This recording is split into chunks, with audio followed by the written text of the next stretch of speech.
Iya, berduda. Katanya duda ini rata-rata sekarang nasibnya lagi bagus. Pak Wali Kota, ini wali kota yang selalu saya puji. Saya bilang harus menjadi kota terbersih, kota terapi, kota tertata, dan penduduknya sejahtera.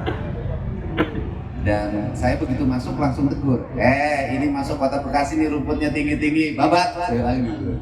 Dan yang kedua Pak Wali, betonnya sudah agak lama, lebih baik segera dilapisi hot mix agar kelihatan kotanya, karena sehebat apapun beton, estetikanya tidak pernah terlihat. Tapi kalau dilapisi oleh hot mix, persis seperti ibu pakai skincare halus, kasih garis. Kemudian Pak Ketua DPRD, Jawa Barat ini penduduknya 54 juta jiwa. Tapi di 54 juta jiwa ini berkat dukungan para bupati dan wali kota, hari ini Jawa Barat memiliki tingkat kepuasan publik 85%.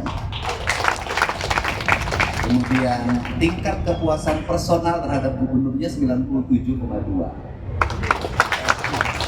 Saya juga nggak tahu, saya bilang ini orang lagi mabok aja. Nah tetapi itu dilakukan, memang kita kerja keras Pak. Dulu perencanaan kegiatan tuh masing-masing. Hari ini tidak, bupati dan gubernur dengan wali kota bicara bersama, sehingga kita memprioritaskan. Misalnya kita ini aneh Pak, bahwa wilayah Bekasi itu problemnya itu di air. Airnya itu satu, penyempitan sungai, dua, pendangkalan sungai, tiga hilangnya rawa-rawa. Kemudian yang keempat, jumlah perumahan yang tidak terkendali, alih fungsi lahan terus berlanjut. Sehingga berangkat dari itulah Gubernur Jawa Barat mengeluarkan edaran. Yang pertama adalah larangan alih fungsi lahan. Yang kedua, melakukan pembongkaran terhadap bangunan liar yang menghalangi tepi sungai, menghalangi danau, dan menghalangi area perkebunan. Kita saklek di situ. Dan termasuk yang paling berani para bupati, wali kota itu saya udah tahu. Satu, wali kota Bekasi, saya kasih gelar Ratu Bongkar karena rajanya ada di Bekasi. Dua, Bupati Bekasi. Tiga, Bupati Purwakarta. Empat, Bupati Subang. Kemudian Bupati Bogor. Itu sudah relatif. Dan ternyata daerah-daerah yang mengikuti garis instruksi saya itu semuanya kelihatan tertata. Dan yang paling menarik hari ini di survei Litbang Kompas adalah bahwa pembongkaran bangunan liar sangat didukung mayoritas masyarakat Jawa Barat. Nah, untuk itu maka Pemda Jawa Barat hari ini mengkonsentrasikan pada satu, pelebaran sungai, dua, pengerukan sungai, pembelian alat-alat berat dengan jumlah yang banyak. Nanti Pak Wali Kota juga tahun depan harus banyak beli ponton karena itu kebutuhannya.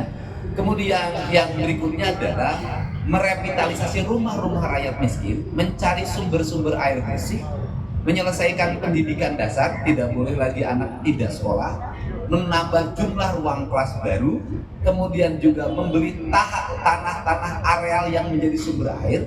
Bahkan tahun depan Pemda Jawa Barat akan membeli seluruh pohon milik perhutani oleh Pemprov Jabar untuk tidak ditebang lagi. Karena negara ini suka aneh-aneh. Satu sisi melakukan reboisasi, satu sisi menebang pohon. Ini sikap negara yang aneh. Daripada nanam pohon belum tentu jadi, lebih baik pohon yang ada nggak ditebang. Nah, seluruh rakyat ini, kalau saya selalu orang yang mengikuti sejarah bahwa Bekasi itu wilayah Tarumanegara.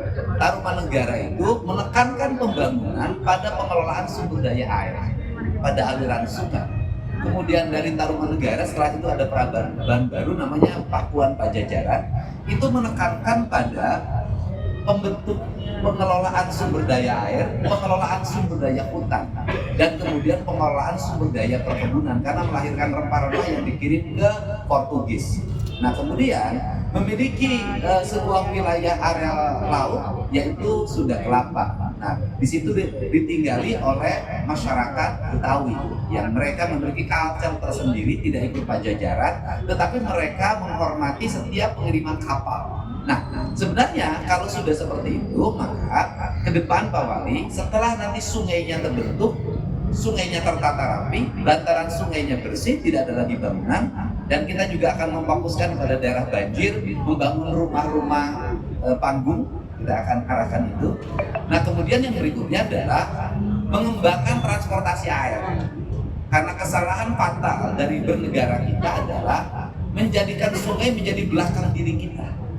Buang limbah ke sungai, rumah tangga ke sungai, kemudian pabrik ke sungai. Pada sungai itu sumber peradaban.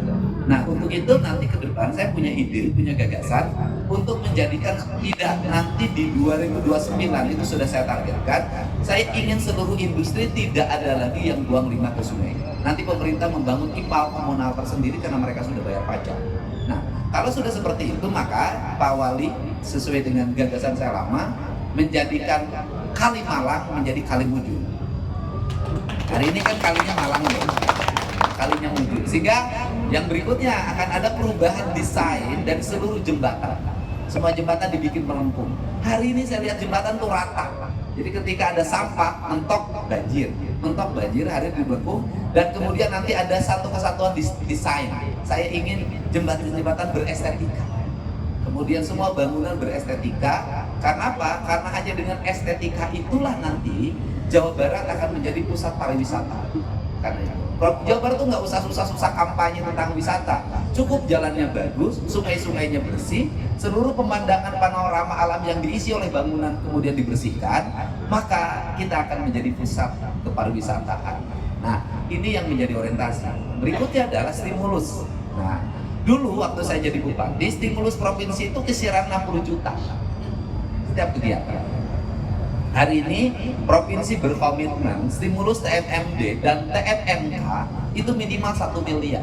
Nanti disesuaikan dengan keinginan bupati wali kota. Maka ini setengah miliar. Saya bilang jangan tambah lagi karena Bekasi ini udah kegedean banget, sudah saya hitung. Tahun ini aja pengerukan sungai hampir 100 miliar. Nah, ini yang akan menjadi orientasi kita bersama. Nah, yang berikutnya adalah mari kita bersama-sama setelah ini Pak Pangdam sangat senang pada air. Di kita hari ini akan memfokuskan pada penyelesaian sumber problem air bersih warga. Jadi kita akan mencari mata-mata air bersih untuk kehidupan warga. Kemudian mohon juga rumah didesain agar berjendela. Karena satu problem akut dari masyarakat Jawa Barat dan terutama masyarakat Bekasi adalah rumah-rumah tanpa jendela, rumahnya jarang dibersihkan, debunya di dalam, dihisap oleh masyarakat, sehingga angka TBC-nya naik. Dan di Kabupaten Bekasi lepranya tertinggi. Berarti sehingga ketika lihat lepra, saya tidak ngomong pengobatan begitu enggak. Yang lepra saya bilang rumahnya saya renovasi. Yang lepra sanitasi lingkungan saya beresin. Kenapa? Karena kita lupa selama ini kita berfokus penyakit rakyat pada pengobatan. Padahal yang harus dilakukan oleh kita adalah menciptakan kehidupan yang bersih, kehidupan yang rapi. Yang terakhir, barak militer. Barak militer itu adalah solusi untuk menyelesaikan program jangka pendek dari problem akut warga. Tingkat kriminalitas di Jawa Barat sudah sampai pada tingkat pembunuhan remaja. Nah, maka barak militer adalah solusi. Orang beranggapan barak militer hanya mendisiplinkan fisik, salah. Barak militer dilengkapi oleh 200 psikolog dan grafolog. Dan mereka secara sukarela ngurus anak-anak. Saya jelasin di sini. Apa yang menjadi bukan beban ya, tantangan bagi saya setelah barak militer. Saya mengetahui penyakitnya anak-anak remaja, HIV, sifilis. Nah, mereka itu rata-rata nggak pulang. Itu diurus oleh saya, disimpan pada sebuah lembaga, kemudian diperhatikan makanannya, gizinya segala macam untuk segera. Kemudian di situ problemnya apa? Banyak anak-anak yang tidak mau meninggalkan barak. Problemnya apa? Karena dia akan berhadapan dengan orang tuanya yang menyebalkan. Ini juga problem. Ini problem. Ini saya lagi berpikir bagaimana menyelesaikan solusi ke depan. Yang berikutnya adalah program itu juga untuk menyelesaikan apa? Problem lalu lintas. Nah, sehingga hari ini kita melakukan jam malam itu sebenarnya mengurangi tingkat kriminalitas remaja. Kemudian anak-anak sekolah kalau jaraknya dekat diminta untuk jalan kaki atau naik angkutan umum, sebenarnya lagi nurunin angka itu. Sehingga saya hari ini akan membuat kontrak belajar di setiap sekolah. Saya akan tulis setiap kelas. Setiap siswa nanti bikin kontrak dengan gurunya. Saya bersedia untuk tidak pakai motor.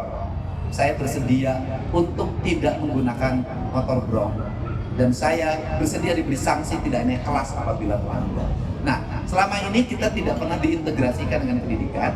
Guru acuh-acuh pada muridnya. Di sekolahnya numpuk motor, melanggar lalu lintas, acuh. Hari ini mau diintegrasikan, guru-guru harus memberikan penilaian pada siswa bukan pada ketika akademik di sekolah, tapi pada perilaku hidup. Karena bagi saya kecerdasan emosi, spiritualitas emosi itu adalah kualifikasi tingkat tinggi manusia yang beradab. Ini adalah cara untuk kita mendisiplinkan. Mudah-mudahan nanti Kota Bekasi menjadi pelopor kota yang beradab, kota yang tertata lalu lintasnya, tertata lingkungan hidupnya, tertata kehidupan masyarakatnya, dan zero kriminal. Nah, ini yang menjadi orientasi. Dan yang berikutnya adalah Pak Wali juga harus rajin, RT RW-nya digerakkan karena di sini honornya relatif baik untuk mengecek penduduk. Problem kita adalah ada orang yang sudah berbulan-bulan, bertahun-tahun tinggal pada sebuah tempat, RT-nya nggak tahu. Ini problem. RT-nya nggak tahu, RW-nya nggak tahu.